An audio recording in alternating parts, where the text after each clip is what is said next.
Bueno,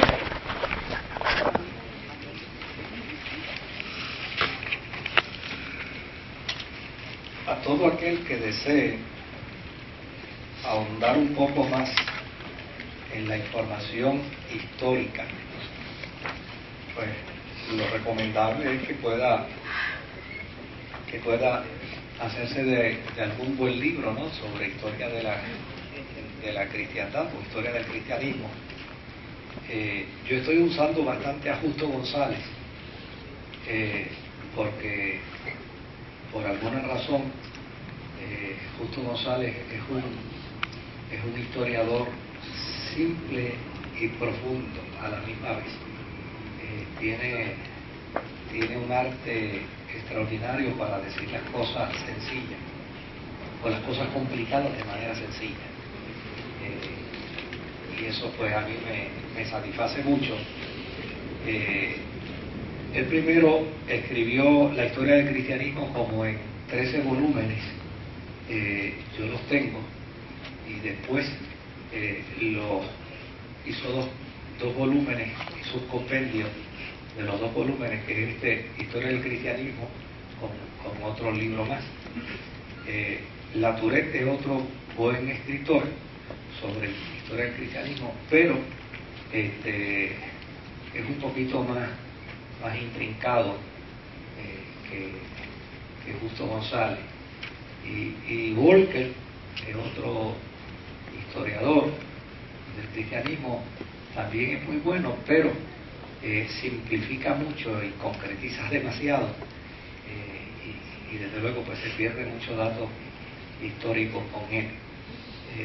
Alguien me preguntó que cuántos libros de historia del cristianismo hay, y yo, con toda honradez, no sé cuántos. Yo sí puedo decir que hay bastantes.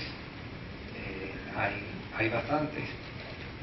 Claro, muchos de ellos han copiado de otros, como sucede, ¿no?, en la mayoría de los escritos históricos, pues porque la historia es una, y lo que hacen los que escriben la historia en ocasiones que se convierten en comentaristas de la historia, ¿no? Pero la historia es una. Todo el que quiere hablar sobre una historia en particular tiene que hablar de los datos. Unos abundan, otros omiten, pero básicamente la historia sigue siendo la misma.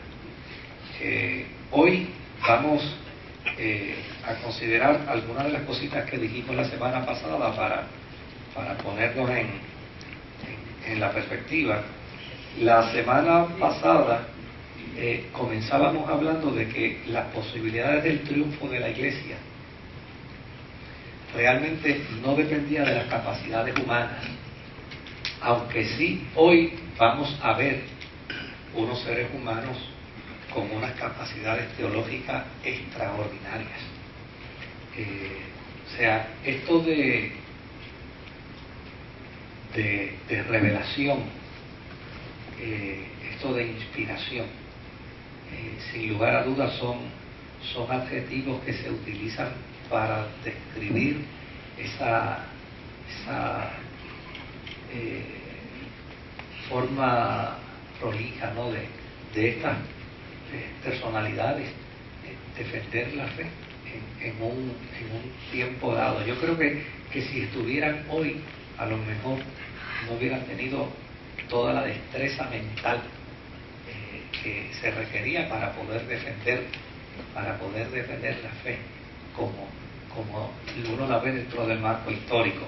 Pero aún así, con toda honradez, la existencia de la Iglesia no dependió realmente de las capacidades humanas, sino más bien del cumplimiento del oráculo de Jesús, de la profecía de Jesús, cuando dijo que las puertas del infierno no prevalecerían contra la Iglesia del Señor. Porque, como decíamos la semana pasada, o sea, la Iglesia desde sus inicios empezó con el pie izquierdo, con muchos problemas, con muchas dificultades. La historia del nacimiento de Jesús nada más es algo que uno dice, Dios mío, cuánta dificultad hubo para que se diera el cumplimiento del nacimiento, el desarrollo del ministerio de Jesús. Está lleno de dificultades y de crisis. De hecho, su ministerio comienza con el diablo apareciéndose para tentarlo. Los problemas que Jesús tuvo con el judaísmo de su tiempo, de hecho, que fueron problemas que lo llevaron a la muerte de la cruz como malhechor. O sea, para nosotros Jesús muere como redentor, pero para quienes lo llevan a la cruz, lo llevan como malhechor, lo llevan como delincuente. Así que los problemas con los judíos, los problemas con los romanos, después el gran dilema de la iglesia, que se le ocurrió defender la fe en el mismo lugar donde se dieron todas las sentencias más horribles sobre la persona de Jesús y de los cristianos. O sea, era como un proceso bien perpendicular, porque a ellos se les ocurrió, no, donde nos están difamando, ahí es que nos vamos a quedar a defender la fe. O sea, eso está fuera de toda posibilidad humana. Si el jíbaro nuestro dice que el caballo viejo hay que venderlo lejos, o sea, pues ellos no, aquí donde nos han difamado, donde nos han dicho que nuestro Cristo es un delincuente, que es un malhechor, aquí es donde vamos a probar que Él es el Mesías, que es el Hijo de Dios. El mismo recurso que usaron para matar a Jesús, que fue la Torá. O sea, la Torá fue el argumento que usaron los judíos para matar a Jesús.